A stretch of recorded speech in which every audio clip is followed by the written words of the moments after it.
어떤 친구가 열심히 공부를 했습니다. 그래서 자신이 원하는 학교에 합격을 했습니다. 그런데 그 친구가 그렇게 말하는 겁니다. 나는 이제 학교에 합격했어. 합격증도 받았어. 그러니 이제 더 이상 할 게 없어. 이제는 나는 학교에 가지 않을 거야. 그러며 자신이 그토록 열심히 노력했고 이룬 그 학교에 들어가 수업과 더 나은 삶을 위해서 준비하지 않는다면 우리는 그 친구를 어떻게 바라볼까요? 아마 좀 의구심 눈으로 그를 바라보지 않겠습니까? 어떠한 사람이 열심히 노력을 해서 운전면허를 땄습니다. 그리고 나서 이제는 운전을 해야 되잖아요. 근데 이제 운전면허를 땄는데 나는 이제 운전면허 땄으니까 규칙에 나는 구애받지 않을 거야. 나는 교통법규 같은 거 몰라. 이제는 나는 내가 하고 싶은 대로 마음대로 운전하고 다닐 거야. 만일 그렇게 그 사람이 말을 하고 또 실제로 그렇게 행동한다면 어떤 일이 일어나겠습니까? 아마 이러한 부분들은요, 말도 안 되죠. 학교에 열심히 공부해서 합격을 했다면 그 학교에 맞게끔 또 최선을 다해서 살아내는 것, 운전면허증을 취득했다면 이제는 교통법규를 준수하며 그거에 맞게 운전하고 자신의 삶에 유익을 얻는 것, 이게 당연한 수순 아니겠습니까? 로마서가 저와 여러분들에게 가르쳐주고 있는 것이 바로 이와 같다라는 거예요. 하나님께서 저와 여러분들을 사랑하셔서 하나밖에 없는 독생자들 예수 그리스도를 이 땅에 보내주셨습니다. 우리의 허물과 죄를 다 십자가에 짊어지시고 그분이 대신하여 죽으심으로 우리는 더 이상 죄인이다 칭함을 받지 아니하고 하나님의 아들이라 부름을 받는 놀라운 구원을 얻었습니다. 그리고 나서 이제는 나는 구원받았으니 이제는 내 마음대로 살 거야. 내가 하고 싶은 대로 할 거야. 그 누구도 이제는 내 삶에 간섭하지 못해. 이렇게 살아간다면 그와 같은 삶과 앞에서 제가 몇 가지 예시를 드렸던 이 삶의 차이가 무슨 차이가 있겠습니까? 이제는 로마서에서 저와 여러분들에게 말해주는 것은 그와 같은 삶이 아니죠. 하나님의 은혜로 죽을 수밖에 없는 저와 여러분들이 구원을 받았으니 이제는 구원받은 자로서 합당한 삶을 살아야 되지 않겠니? 그리고 이제는 12장부터 우리가 살펴본 대로 구원받은 자로서 우리는 어떠한 삶을 살아가야 되는지를 저와 여러분들에게 계속해서 하나님께서 가르쳐 주시는 겁니다. 우리의 몸을 거룩한 산제사로 드리라. 우리의 마음의 변화를 받아 세상을 쫓지 아니하고 하나님이 기뻐하시는 뜻을 쫓으며 살아가라 라고 말하죠. 권위와 질서에 순종하는 삶을 살아내고 사랑의 빛 외에는 그 어떠한 것도 짓지 말라 라고 우리에게 하나님께서 말씀해 주고 있습니다. 저와 여러분들이 받은 은혜가 많습니다. 그 은혜를 가지고 다른 사람들을 판단하고 비판하는 것이 아니라 그들을 있는 그대로 받으신 하나님의 마음을 따라 우리도 그들을 있는 그대로 받아들일 줄 아는 믿음으로 살아내라 라는 것이 성경이 우리에게 가르쳐주고 있는 말씀이죠. 오늘 15장 1절부터 6절의 말씀도 그와 연장성송해서 어쩌면 오늘 우리에게 때로는 어떠한 삶을 살아가야 되겠습니까? 라고 할 때 앞에 나왔던 이 모든 말씀에 대한 결론에 해당한다 라고 해도 과언이 아닐 정도로 저와 여러분들의 삶에 가장 기준이 이제는 무엇이 되어야 되는가 라는 부분을 하나님께서 말씀해 주고 있다라는 겁니다. 근데 성경을 보면은요, 교회 공동체 안에는요, 다양한 사람들이 있잖아요. 믿음이 강한 자가 있고 약한 자가 있어요. 그러다 보니 때로는 서로의 충격, 때로는 서로의 어떻게 보면은 대립으로 말미암아 교회가 어렵고 힘들 수도 있어요. 그러면은 우리는 어쩌면 이 두 사이를 조율을 해야 되잖아요. 야, 너희는 이렇게 하고 너희는 이렇게 해라. 그래서 이제 우리가 좀 조화롭게 이 공동체를 끌어가야 되지 않겠느냐. 이렇게 말하는 것이 어쩌면은 보편 타당한 합리적인 대안인 것 같아요. 그런데 하나님의 말씀을 보면 하나님께서는 믿음이 약한 자가 아닌 강한 자에게 말해요. 너희가 맞추라는 거예요. 약한 자 보고 물러나라. 너희가 좀 어느 정도 이해하라가 아니라 믿음이 강한 자가 맞추고 믿음이 강한 자가 하나님의 뜻을 온전히 이루라는 거죠. 특별히 교회 안에 하나님께서 세우신 다양한 믿음, 다양한 질서와 권위를 정말로 우리 가운데 두신 것은 정말로 그 위에 있는 사람들이 믿음이 연약한 자들에게 맞출 줄 아는 그와 같은 삶을 하나님께서는 우리에게 요구하고 있다라는 거예요. 특별히 그렇다면 우리에게 하나 질문이 남겠지요. 누가 믿음이 강한 자예요? 라는 질문을 할 수 있어요. 성경에서 말하는 믿음이 강한 자, 어떤 자입니까? 세상에서는요, 누군가를 누를 수 있는 힘을 가진 사람이 강한 자예요. 권력이 있든, 돈이 있든, 지식이 있든, 재능이 있든, 무언가 자신이 가지고 있는 그 힘을 가지고 다른 누군가를 누를 수 있을 때 우리는 그를 향하여 강한 자라고 이야기하겠죠. 그렇다면 교회에서 강한 자는 누구겠습니까? 우리가 자꾸 교회에서 이 강한 자를 때로는 착각하는 경우들이 있죠. 때로는 교회에 하나님께서 질서를 세우셨으니 어쩌면은 교역자나 장로님이나 때로는 권사님이나 안수 집사님이 강한 자 아닌가? 아니면 신앙의 연수에 따라 나는 모태 신앙이고 나는 30년 이상 신앙을 생활했으니까 이들이 강한 자가 아닐까? 나는 1년 365일 52주 나는 한 번도 예배 빠진 적이 없어. 내가 강한 자가 아닐까? 우리는 그렇게 생각할 수 있죠. 내가 교회에 얼마나 많은 헌신을 했는데 어떤 사람은요, 말을 기가 막히게 잘하니까 말의 영향력을 가지고 내가 정말로 교회 안에서 강한 자가 아닐까? 그렇게 생각할 수 있겠죠. 그러나 성경에서 말하는 강한 자는요, 어쩌면 세상적인 기준을 가지고 동일하게 교회에서 적용되어지는 그러한 사람이 강한 자가 아니에요. 성경에서 말하는 믿음이 강한 자는 하나님의 복음을 알고 예수 그리스도를 믿음으로 말미암아 그 안에서 하나님이 주시는 자유함을 누리는 사람이 강한 자예요. 그 사람이 바로 믿음이 하나님 앞에 강한 자로 인정을 받는다라는 거예요. 어떤 사람은 예수님을 믿었음에도 불구하고 날에 따라, 먹는 것에 따라, 때로는 습관에 따라, 전통에 따라 정말로 마음에 불편하고 때로는 그 하나님이 주시는 온전한 자유함과 기쁨을 누리지 못하고 살아가는 사람이 있어요. 그 사람의 직분이 어떠하든지 그 사람이 얼마나 많은 신앙생활을 했든지 그 사람은 여전히 믿음이 약한 자예요. 그러나 어떠한 사람은 예수 그리스도를 영접한 이후에 자유함을 누리는 거예요. 세상에 주신 모든 것이 하나님의 것임을 알게 되었고 정말로 그 모든 것을 누리는 것이 자신에게 얼마나 큰 기쁨인지를 깨달아 그것을 누리는데 전혀 거리낌이 없는 거예요. 그 사람이 강한 자예요. 하나님이 인정하시는 믿음이 온전히 세워진 자이죠. 하나님께서는 바로 그들에게 말씀하다는 거죠. 특별히 믿음이 강한다라는 것은 다르게 이야기하면 성숙도죠. 성숙도. 믿음이 성숙하냐, 믿음이 아직 미숙하냐, 이 차이죠. 우리가 자녀들을 바라보면서도 성숙한 아이, 아직까지 성숙하지 못한 아이, 이렇게 나누잖아요. 우리가 그것을 어떻게 알 수 있어요? 그에게 무언가를 맡겨보면 알아요. 그렇죠? 어떠한 내 자녀들이 있는데 이 자녀들에게 돈을 맡겨보면 알아요. 미숙한 아이는 어떻게 해요? 그 돈을 가지고 하루 자기가 쓰고 싶은 거 다 써버려요. 그리고 어떻게 해요? 이제 남은 날 동안에 이제는 그냥 손가락만 빨고 있겠죠. 성숙한 아이는 어떻게 해요? 준 용돈으로 자신이 다음에 용돈을 받을 때까지 계획을 세우고 자신이 반드시 필요한 것과 쓸 것과 때로는 그것을 알맞게 잘 조절해서 그 자신에게 주어진 생활을 잘 만들어가는 이 아이는 우리가 어떻게 해요? 성숙한 아이다라고 말하는 거죠. 돈뿐만 아니라 시간도 그래요. 미숙한 아이는요, 시간을 주어도 그냥 다음에 하면 되지. 내일 하면 되지. 언젠간 하겠지. 그러면서 그 시간이 아무리 많아도 그 시간의 활용에 대해서 굉장히 어쩌면은 어리석은 판단을 할 수밖에 없죠. 성숙한 아이는요, 시간을 주면 어떻게 해요?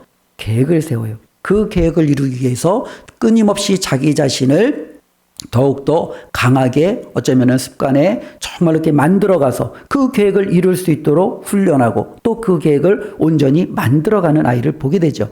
시간이 많으면 많을수록 그 아이는 그 시간을 더욱더 지혜롭게 사용하죠. 성숙한 아이. 믿음도 마찬가지예요.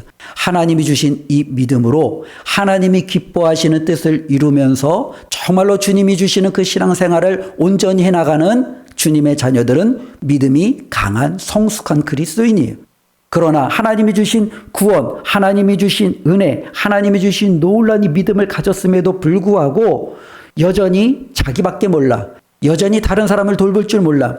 여전히 정말로 눈앞에 있는 것들 때문에 어찌할 줄을 모르며 그냥 하나님 앞에 구원은 받았지만, 믿음은 받았지만 무엇을 해야 될지 모르며 하루하루 살아가는 정말로 자녀들이 있다면 그들은 여전히 믿음이 연약한 자죠. 하나님 앞에 미숙한 사람들입니다. 그래서 오늘 말씀은 말하는 겁니다. 믿음이 강한 자들이 바로 믿음의 연약한 자들을 온전히 담당하라는 겁니다. 우리 1절 말씀을 한번 함께 읽겠습니다. 믿음이 강한 자는 믿음이 약한 자의 약점을 담당하고 자기를 기쁘게 하지 아니할 것이라. 바로 이거죠. 믿음이 강한 자가 어떻게 살아가야 될지를 우리에게 말씀하고 있죠. 그렇다면 이 믿음이 강한 자에게 나타나는 특징이 하나가 있어요. 어쩌면 믿음이 강한 자는요, 자신의 삶을 온전히 세울 뿐만 아니라 1절에 나타난 것처럼 다른 사람도 온전히 세울 줄 아는 사람. 그게 바로 믿음이 강한 사람이에요. 우리에게 하나님이 요구하시는 삶의 이유는 바로 여기에 있다라는 거죠. 그가 바로 믿음이 강한 자예요. 어쩌면 하나님 앞에 가장 강한 자가 누구냐라고 묻는다면 우리는 예수 그리스도를 우리는 들 수 있겠지요. 그분이야말로 정말로 가장 강한 자예요. 그리고 그분이 드러내신 가장 강함은 권력과 힘과 돈과 어마어마한 재능에 있지 않았어요. 그분이 가장 강한 하나님 앞에 인정을 받았던 그 힘은요, 어디에서부터 나타났습니까? 3절에 보면은요, 이렇게 기록되어져 있습니다. 함께 읽습니다. 그리스도께서도 자기를 기쁘게 하지 아니하셨나니. 예, 여기에 있는 거예요. 그분께서는 가장 강함을 자기를 기쁘게 하는 일에 사용하지 않았다라는 거예요. 1절 말씀과 연결하다 보면은 자기를 기쁘게 하기보다는 약한 자를 담당하며 그들을 온전히 세우는 일을 우리 주님께서 행하셨다라는 겁니다. 그렇다면 하나님이 우리에게 요구하시는 삶은 어떠한 삶입니까? 신앙이 깊어진다라는 것은 나만을 위해서 살아가는 것을 뜻하는 게 아니에요. 내 옆에 있는 약한 자를 돌보는 삶으로 이제는 전환이 되어지는 거예요. 그들을 내가 어떻게 하면 잘 섬길 수 있을까 살피는 것으로 방향이 바뀌는 것을 의미합니다. 그 이전까지는 모든 신앙의 중심이 나였어요. 어떻게 하면 내가 행복할까? 어떻게 하면 내가 축복받을까? 어떻게 하면 내가 조금 더 나은 삶을 살아갈까? 어떻게 하면 하나님께서 내 기도에 더 응답하시며 나를 더 좋은 길로 인도하실까? 모든 것이 내 중심이었는데 내 믿음이 강해지다 보니, 내 믿음이 성숙해지다 보니 이제는 내가 중심이 되지 않는 거예요. 예수 그리스도처럼 바뀌기 시작하는 거죠. 주위를 돌아보고 약한 자를 돌아보고 그들을 세우는 일에 앞장서는 삶의 모습으로 바뀌는 것. 이것이 바로 하나님께서 우리에게 요구하시는 겁니다. 특별히 우리가 이것을 살펴보기 위해서는 몇 가지를 우리가 한번 염두에 둘 필요가 있는데요. 세상의 윤리와 하나님께서 제시하신 윤리는 조금 달라요. 세상이 제시하는 윤리, 하나님이 제시하신 윤리는 좀 달라요. 세상이 제시하는 윤리는 무엇이 옳으냐라는 거예요. 그렇죠? 옳고 그름을 명확히 하고 옳은 일에는요, 그들은요 박수를 치고 옳지 않은 일에 그들은요 비난을 하지요. 세상에서 윤리의 기준은요 공정함이에요. 그렇죠? 돈이 많다고 적다고 많이 배웠다고 부족하게 정했다고 어쩌면 세상에서 말하는 정말로 그 윤리는요 공정함에 있어요. 그래서 죄를 지면 똑같이 처벌해야 돼. 이것이 굉장히 세상에서 말하는 윤리의 공정함이고 많은 사람들은 그것에 대해서 맞다 당연히 그렇게 해야지 라고 생각을 합니다. 그래도 세상에서 보면은요 옳고 그름에 대해서 여러 가지 논란의 여지가 있어요. 공정에 대해서 논란의 여지가 있어요. 그러면 어떻게 해야 돼요? 다수결로 하자라는 거죠. 사람들이 손에 드는 그것에 따라 우리가 판단하자라는 거예요. 그래서 합의되지 않는 부분에 대해서는 투표를 하고 그 투표의 결과에 따라서 그들은요 살아내죠. 이게 세상이 말하는 윤리 온전한 기준이 되는 거죠.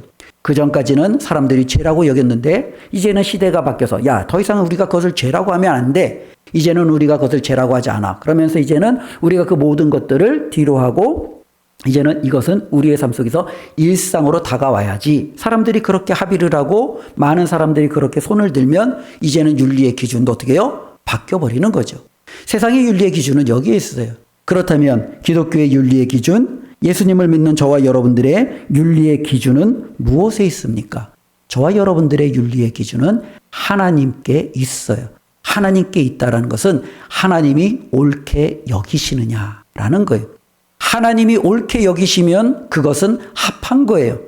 아무리 세상에서 그것이 맞다라고 맞춰도 하나님이 옳게 여기지 않으면 우리는 그것을 제대로 수용할 수 없다라는 겁니다. 특별히 하나님께서 옳게 여기신 실제적으로 가장 확실한 윤리의 기준은 예수님의 삶이었어요. 그래서 우리의 윤리의 기준은 예수님이 되는 거예요. 이 순간 예수님이라면 어떻게 행하셨을까? 이것이 바로 우리 삶의 윤리의 기준이 되는 거예요. 많은 사람들은 이렇게 말하는데 이 사건, 이 문제 앞에 예수님이라면 어떻게 말씀하실까? 예수님이라면 어떻게 행동하실까? 우리는 그것을 바라보며 우리는 예수님을 따라가는 것, 이게 바로 우리 삶의 이제는 온전한 윤리의 기준이 된다라는 거예요. 이것을 가지고 저와 여러분들은 살아내야 되는 거죠. 예수님께서는요, 실질적으로 그래서 세상의 윤리 기준하고는요, 상반되는 행동들을 참 많이 하셨어요. 예수님께서는 언제나 옳으셨죠. 그분이 틀린 적이 없으셨어요. 그러나 예수님은 자신의 올바름을 주장하지 않으셨습니다. 예수님께는요, 권리가 있었어요. 놀라운 예수님은 능력이 있었습니다. 그러나 예수님은 그 능력과 그 권한을 사용하지 않으셨어요. 예수님께서는요, 죄가 없으셨어요.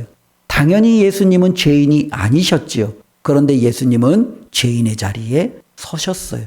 그리고 죄인이 마땅히 당해야 될 그 형벌을 예수님은 감당하셨죠. 예수님은 철저하게 자신의 모든 권리를 내려놓으시는 거예요. 예수님의 선택의 놀라운 그 기준은 무엇이었냐면은 이것이 옳으냐가 아니라 내가 이를 행함으로 하나님의 사랑을 드러내느냐라는 거예요.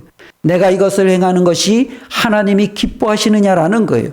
예수님의 윤리의 기준은요, 오직 하나님이 기뻐하시는 거기에 맞춰져 있다라는 거예요. 저와 여러분들이 하나님 앞에 살아간다라는 것은 바로 이와 같다라는 거예요. 믿음대로 살아간다라는 것, 하나님의 뜻에 맞춰서 살아간다라는 것은 바로 내 삶이 이제는 내 중심이 아니라 하나님이 기뻐하시는 삶의 중심으로 바뀌어가는 것이고, 그러한 삶을 살아내는 사람이 바로 믿음이 강한 자가 되는 거예요. 여전히 내가 아무리 많은 것들을 해도 정말로 삶의 중심이 하나님을 향하여 나가지 않는다면 믿음이 약한 자가 되는 거죠. 당연히 말씀을 전하는 자도 믿음이 약한 자가 될 수 있고, 교회의 중직을 맡아도 믿음이 약한 자가 될 수 있어요. 하나님 앞에 정말로 예수 그리스도께서 서셨던 이 모습대로 우리 안에 나타나지 않는다면 우리는 신앙의 연수가 아무리 오래되고 길어져도 하나님 앞에 인정함을 받지 못한다라는 거죠. 특별히 예수 그리스도께서 보여주셨던 그러면 윤리의 가장 구체적인 저와 여러분들에게 주신 최고의 원리가 무엇이냐라고 한다면 성경은 바로 그것이 십자가다라고 말씀하고 있는 거죠. 이 십자가는요, 누가 옳은가라는 것을 보여주지 않아요. 이 십자가는 내가 얼마나 사랑할 수 있는가, 내가 얼마나 순종할 수 있는가, 이것을 보여주는 거죠.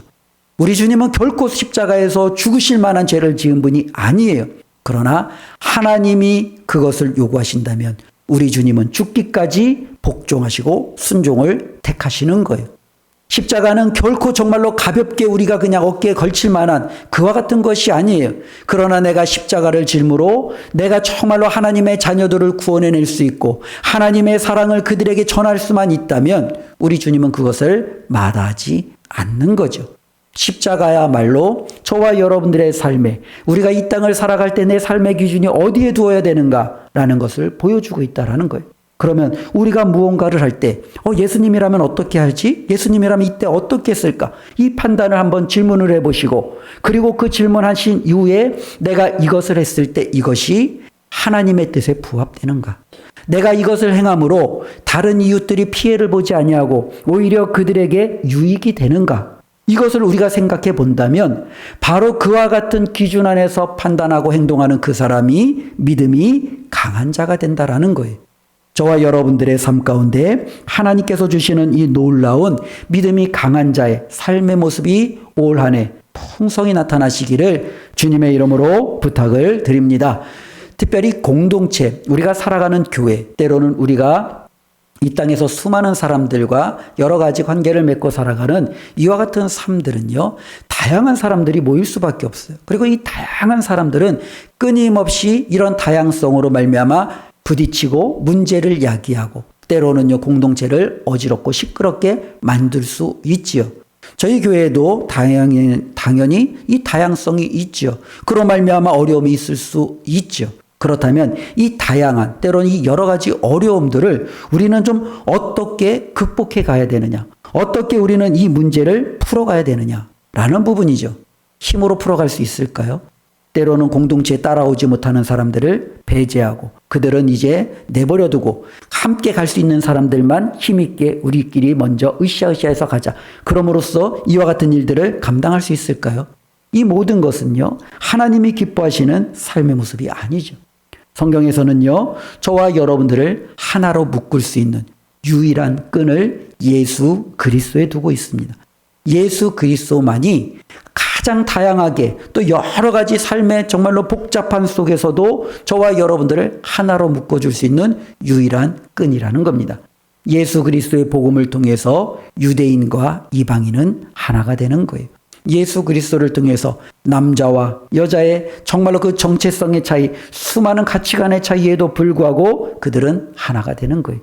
사회적으로 돈이 많은 자, 돈이 없는 자, 많이 배운 자, 덜 배운 자, 나이가 많은 자, 어린 자, 정말로 그들이 하나 될 수 없음에도 불구하고 예수 그리스도를 통해서 이 모든 것을 하나 되게 하심, 이 간극을 메꿀 수 있는 유일한 충족의 조건이 예수 그리스도에게 있다라는 거예요.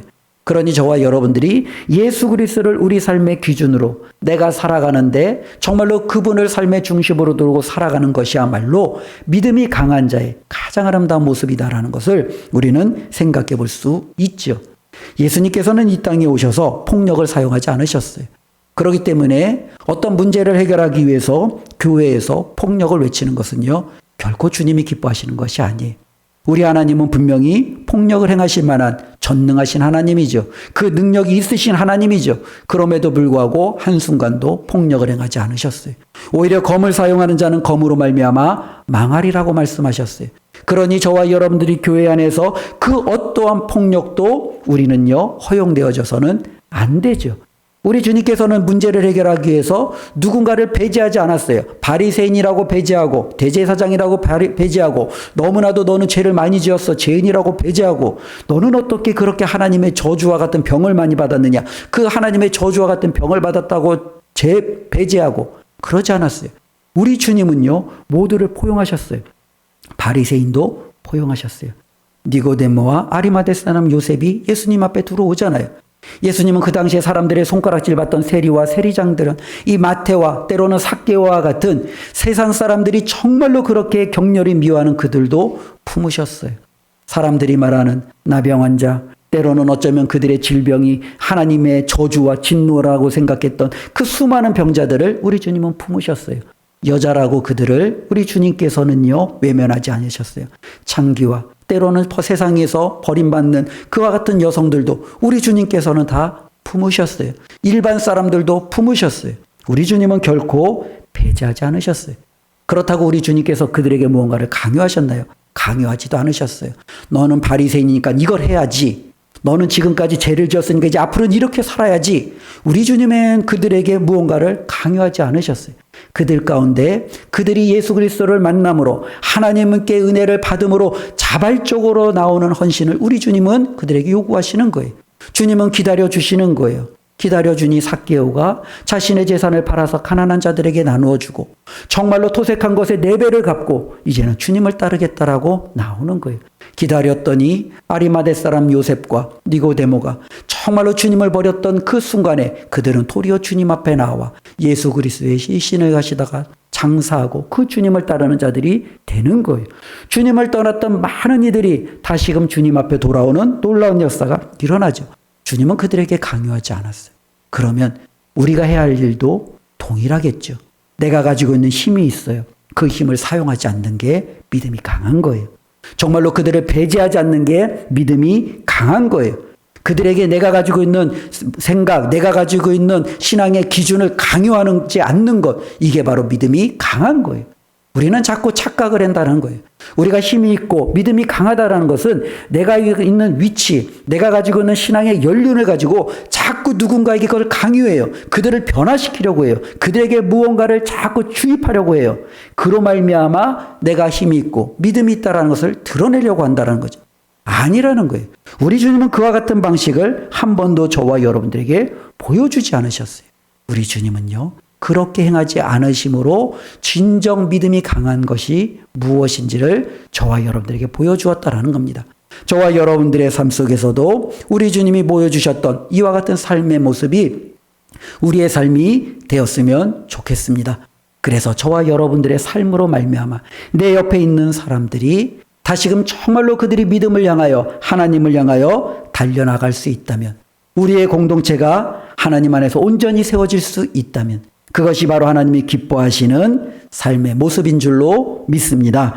특별히 4절 말씀을 한번 읽어보겠습니다. 함께 읽습니다. 무엇이든지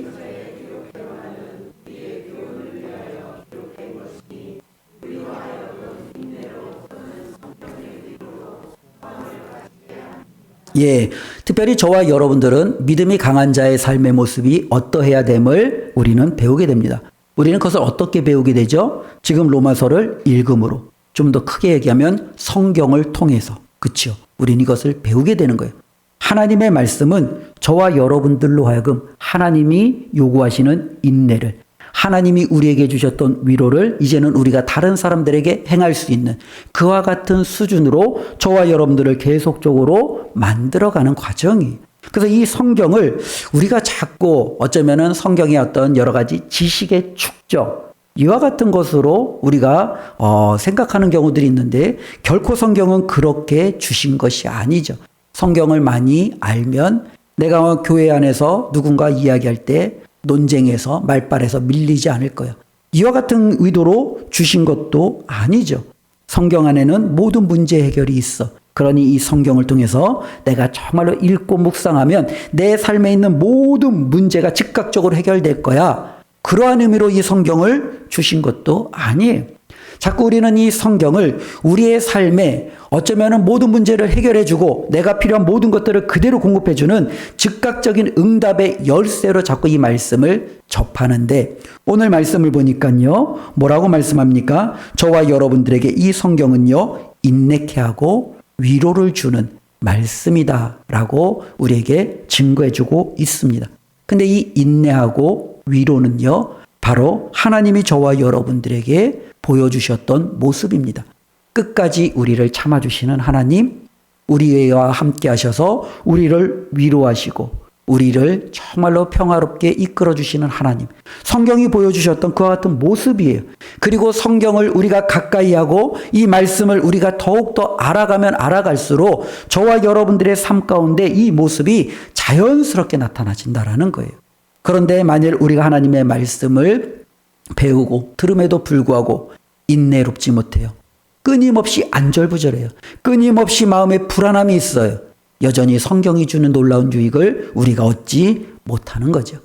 성경은 저와 여러분들에게 위로할 때, 야, 괜찮아질 거야, 이렇게 이야기하지 않아요. 우리가 성경을 보면은요, 성경을 통해서 우리는 눈물이 사라져, 고난이 사라져. 야, 이제는 끝났어. 이제는 조금만 있으면 이 모든 것이 다 풀려질 거야. 성경은 그렇게 말하지 않아요. 특별히 구약에는요, 그와 같은 모습들이 참 많이 있어요. 어려움 중에 기도했더니 하나님이 그 기도에 응답해 주세요. 그렇죠. 충분히 그럴 수 있습니다. 특별히 아브라함은 거부가 됐고 이삭도 거부가 됐고 야곱도 하나님의 축복을 받았어요. 욥은 무수한 고난을 받았지만 기도 중에 하나님이 그의 삶을 회복시켜 주셨어요. 구약에는 이와 같은 모습이 굉장히 많아요. 그래서 우리는 구약을 읽으면 신이 나요. 위로가 돼요. 힘이 돼요. 그런데 신약을 딱 넘어오다 보면 신약은요, 그와 같은 모습이 굉장히 보여지지 않아요. 조금 전에 제가 말씀드렸던 것처럼 삭개오가 예수 그리스도를 영접하였더니 그의 재산이 배가 되었나요? 아니에요. 제가 볼 때는 삭개오는 예수님을 만나고 어떻게 돼요? 쫄딱 망했어요. 예, 제가 아무리 계산을 해봐도 이 삭개오는 쫄딱 망할 수밖에 없을 것 같아요. 어마어마한 폭리를 취했죠. 근데 그 중에 반을 가난한 자들에게 나눠줬어요. 자신이 그 폭리를 취한 이면에는 정말로 누군가의 것을 힘으로 빼앗았어요. 근데 그것을 4배로 갚는다는 거예요. 그가 만약 그대로 행했다면 그에게 남은 것이 없었을 거예요. 그는 예수님을 따를 수밖에 없었죠. 베드로는요, 바울은요, 주님을 따랐던 그 수많은 제자들은 어때요? 자신의 모든 것을 주님께 두고 주님을 따르는 거예요. 바나바도 자신의 집과 토지를 정말로 하나님께 드리고 그는 정말로 복음을 증거하며 나아가지 않았습니까? 우리가 신약을 바라보면 구약의 모습하고는 너무너무 달라요. 그래서 이 신약을 보면 뭐라고 말하냐면 무릇 그리스도 예수 안에서 경건하게 살고자 하는 자는 핍박을 받으리라 라는 거예요. 믿음 지키고 싶습니까? 하나님의 말씀대로 살고 싶습니까? 그러면은 복을 주셔야 되는데 하나님이 뭘 주신대요? 핍박을 준다는 거예요. 그럼에도 나를 따르겠느냐라는 거예요. 좁은 길로 가겠냐라는 거예요. 제자의 길로 서겠느냐라는 거예요. 나는 땅에 정말로 화평을 주러 온 것이 아니라 검을 주러 왔는데 그럼에도 나를 따르겠느냐. 주님은 말씀하시는 거예요. 우리가 주님을 따른다라는 것은요. 이제는 예수 그리스도를 믿었으니 내 삶의 모든 문제가 다 해결돼. 이것이 우리에게 주는 궁극적인 해결책이 아니라는 거예요. 그러면 성경이 주는 위로는 무엇입니까? 성경이 주는 위로는 내가 언제나 너를 떠나지 않을 거야. 내가 영원히 너와 함께 할 거야. 이게 바로 하나님이 주시는 궁극적인 위로라는 거예요. 그런데 이 위로는 저와 여러분들에게 잘 안 와닿아요. 지금 당장 먹을 것이 없을 때 먹을 것이 있는 게 우리에게는 큰 힘이 되죠. 먹을 것이 없는데 지금 정말로 배가 쫄쫄 굶는데 옆에 하나님이 계시는 것이 나에게 무슨 큰 위로가 되겠습니까? 힘이 되겠습니까? 우리는 그렇게 생각을 해요. 그런데 왜 하나님은 자꾸 우리의 당장 현실적인 문제 해결이 아니라 그 상황 속에서도 내가 너와 함께 할 거야 라고 말씀하시느냐라는 거죠. 우리가 성경을 다시 한번 되돌아보면 성경에서 가장 중요하게 여기는 문제가 있어요. 성경에서 가장 중요하게 여기는 문제는 저와 여러분들이 이 땅을 살아가는 데 있어서 현실적인 문제가 아니에요. 저와 여러분들이 이 현실적으로 나타나는 이 수많은 눈물, 고난, 아픔, 절망, 어쩌면 힘든 여러 가지 여건, 이 모든 것들이 어디서부터 시작이 되어져요? 하나님과 저와 여러분들의 관계가 깨어짐으로부터 시작이 되는 거예요. 하나님으로부터 저와 여러분들이 쫓겨난 이후로 더 이상 우리가 죄인으로서 하나님을 만날 수 없고 하나님 앞에 가까이 갈 수 없는 그와 같은 관계의 정말로 무너짐으로 말미암아 우리가 지금 갖고 있는 모든 문제는요 다 거기서부터 파생되어지는 거예요. 이 문제를 해결했다고 다른 문제가 안 생길까요? 이 문제를 해결하면 또 다른 문제는 안 올까요? 이 모든 것을 궁극적으로 해결할 수 있는 것은 무엇이겠어요? 바로 하나님과 저와 여러분들의 관계가 회복이 되어져야 되는 거예요. 하나님께로부터 쫓겨났던 우리가 하나님이 정말로 우리에게 다가오심으로 이제 나는 너를 떠나지 않을 거야. 내가 너를 책임질 거야. 세상 끝날까지 내가 너와 영원히 함께 할 거야. 이와 같은 것이 하나님이 우리에게 주시는 궁극적인 위로라는 거죠. 우리가 이와 같은 어쩌면은 하나님의 위로를 일상에서 우리가 좀 구체적으로 좀 이렇게 접목하기는 어렵지만 하나의 예를 이렇게 들어보겠습니다. 자녀를 키우는 부모님들은 특별히 수험생을 둔 자녀들은요. 어쩌면 이 수험생들이 공부할 때마다 시험을 칠 때마다 긴장을 하죠. 어느 날 내 자녀가 시험을 쳤어요. 망했어요. 그 자녀가 갑자기 시험을 망하고 자기 방에 들어가서 문을 걸어 잠그고 안 나와요. 부모의 마음은 어때요? 정말로 쿵닥쿵닥하죠. 문 걸어 잠그고 들어가 있는 그 방 속에서 내 자녀가 지금 뭘 하고 있을지 쿵닥쿵닥 해요. 이 자녀는요, 결심하는 거예요. 뭐라고 결심해요? 다음 시험 내가 원하는 목표가 세워질 때까지 나는 결코 이 방을 나가지 않을 거야. 나는 그 누구하고도 얘기하지 않을 거야. 그것을 바라보는 부모의 입장은 어때요? 박수 칠까요? 내 자녀가 드디어 정신 차렸다. 내 자녀가 드디어 이제는 공부하려고 결심을 했다. 박수 칠까요? 아니에요. 지금 부모의 입장은요, 이 자녀가 시험을 다음에 잘 치러서 지금 무너졌던 것을 온전히 회복하는 이게 아니에요. 부모의 마음은 뭐예요? 내 자녀가 시험을 못 쳐도 나에게 와서, 시험을 잘 쳐도 나에게 와서, 그가 어떤 상황이 있어도 나에게 와서 나와 같이 함께 대화하고 함께 그 문제를 풀어가려고 하는, 어쩌면 이 관계가 이 부모에게는 훨씬 더 중요한 거죠.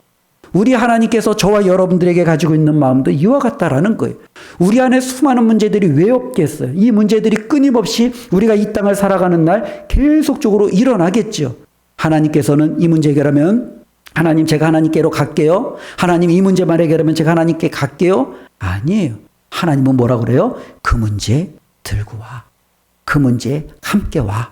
괜찮아. 해결하지 않아도 돼. 괜찮아. 그냥 나한테 와. 하나님은 지금 이것을 우리에게 요구하신다라는 거예요. 그렇기 때문에 저와 여러분들의 위로는요, 우리가 기도함으로 내가 이렇게 응답받았습니다. 내가 하나님께 매달렸더니 하나님께서 나에게 이렇게 정말로 보상을 허락하셨습니다. 이게 아니라 내가 무너졌을 때에도, 연약했을 때에도, 내가 아무것도 내세울 곳이 없는 그때에도 하나님이 나를 떠나지 않으셨습니다. 하나님이 있는 그대로 나를 받으셨습니다. 이게 바로 위로 아니겠어요? 세상은 돈 있을 때 사람들이 몰려요. 돈이 없으면 다 떠나간대잖아요. 세상은 사람이 성공하면 사람들이 몰려요. 정말로 권력을 잃어보니 사람들이 다 떠나지잖아요. 우리는 이것을 얼마나 많이 봐요. 그러나 우리는 그것을 바깥에서나 보나요? 우리 주위에서도 보잖아요. 때로는 우리도 경험하잖아요. 그런데 하나님은 안 그렇다라는 거예요. 돈 없어도 괜찮아. 나는 너 옆에 있어. 너 부자구나. 괜찮아. 내 너 옆에 있어. 너 지금 정말로 아프구나. 괜찮아. 내가 너 옆에 있어. 이게 바로 하나님이 주시는 위로인 줄로 믿습니다. 그렇기 때문에 우리에게는 소망이 있는 거예요. 내가 연약해도 실패해도 부족해도 하나님은 안 떠나는구나. 다른 사람은 다 떠날지 몰라도 하나님은 반드시 내 옆에 계시는구나. 이게 바로 저와 여러분들에게 소망이 아니겠어요. 이 소망을 우리가 붙들고 살아가는 거예요. 그리고 이 위로와 이 소망을 주신 하나님 때문에 우리도 다른 사람들에게 그와 같은 모습을 보여줄 수 있다라는 거예요. 이제는 너가 정말로 힘들 때 하나님이 나에게 있어 줬던 것처럼 나도 내 옆에 있어 줄 거야. 나도 너를 위해서 함께 아파할 거야. 너가 힘이 날 때까지 나도 너를 옆에서 격려하며 기도할 거야. 이것이 바로 우리 그리스도인들의 삶이고 이것이 바로 믿음이 강한 자의 삶이라는 거예요. 우리가 무언가를 누군가를 가르치고 변화시키려고 하고 때로는 주장하는 것이 강한 자가 아니라 바로 하나님께서 우리에게 보여주셨고 그 놀라운 사랑을 구체적으로 예수 그리스도께서 저와 여러분들에게 증명하셨던 그 모습을 우리도 같이 나눌 수 있다면 그 사람이 믿음이 강한 자입니다. 저와 여러분들이 믿음이 강한 자가 되시기를 주님의 이름으로 축원을 드립니다. 특별히 우리의 삶이 이렇게 살아가야 되는 궁극적인 이유가 있죠. 우리 6절 말씀 함께 읽어보겠습니다. 한 마음과 한 입으로 하나님 곧 우리 주 예수 그리스도의 아버지께 영광을 돌리게 하려 하노라. 아멘. 저와 여러분들이 예수님처럼 살아야 되는 궁극적인 이유는 교회의 하나됨을 이루기 위해서. 이것이 궁극적인 이유냐? 아니에요. 교회의 하나됨을 이루는 것이 중요해요. 그러면 우리가 교회에 왜 하나됨을 이루어야 되느냐? 이것이 하나님께 영광이 되기 때문에 그래요. 우리 삶의 궁극적인 이유는 뭐예요? 하나님의 영광이에요. 내가 믿음이 강하지만 내가 약한 자의 그 약함을 담당하는 것이 하나님께 영광이 되기 때문에 우리는 그렇게 감당하는 거예요. 내가 정말로 그들에게 다가가 인내해주고 기다려주고 그들에게 내가 정말로 소망과 함께 그들의 손을 붙잡아 주는 것이 하나님께 영광이 되기 때문에 우리는 그렇게 하는 거예요. 저와 여러분들의 모든 삶이 하나님께 영광이 되어지는 이와 같은 삶을 위해서 살아가는 그런 믿음이 강한 자, 하나님이 기뻐하시는 자, 그것이 바로 우리의 삶이 되어야 됨을 오늘 말씀은 증거해주고 있습니다. 세상은 여전히 누가 옳으냐, 무엇이 맞냐, 이를 두고 다툽니다. 그러나 오늘 말씀을 기억하고 저와 여러분들이 어떻게 살아가야 될지를 생각했으면 좋겠습니다. 옳고 그름을 따지는 것이, 맞고 틀림을 따지는 것이 공동체를 살리지 못합니다. 옆에 있는 연약한 자를 온전히 세우지 못합니다. 연약한 자를 온전히 세우는 것은 예수 그리스도께서 자신의 모든 것을 내려놓음으로 그를 살리셨듯이 저와 여러분들이 가진 권한을, 우리들이 가진 그 힘을 내려놓을 때 우리는 그들을 살릴 수 있을 줄로 믿습니다. 강한 자가 약한 자를 참아낼 때 공동체는 하나 되는 거예요. 그리고 그 하나 된 공동체는 하나님께 영광을 올려드릴 수 있습니다. 이를 위해 함께 올 한 해도 열심히 달려가는 저와 여러분들 되시기를 주님의 이름으로 축원드립니다. 기도하겠습니다. 하나님 감사합니다. 오늘도 하나님의 말씀을 통해서 믿음이 강한 자들이 어떠한 삶을 살아가야 되는지를 확인해 보았습니다. 하나님, 우리는 믿음이 강한 자입니까? 아니면 약한 자입니까? 신앙생활은 오래되었고 직분은 많이 가졌고 성경에 대해서 아는 것은 많은데 약한 자들을 판단하고 그들을 용납하지 아니하고 내 것을 주장하는 어쩌면 하나님이 원치 않은 그와 같은 삶을 살아가고 있지는 않은지요. 우리 주님을 바라보면서 다른 사람을 배제하지 아니하고 그들에게 강요하지 아니하고 자신의 권리를 사용하지 아니하며 있는 그대로 그들을 품으신 주님을 기억하며 살아가게 하여 주시옵소서.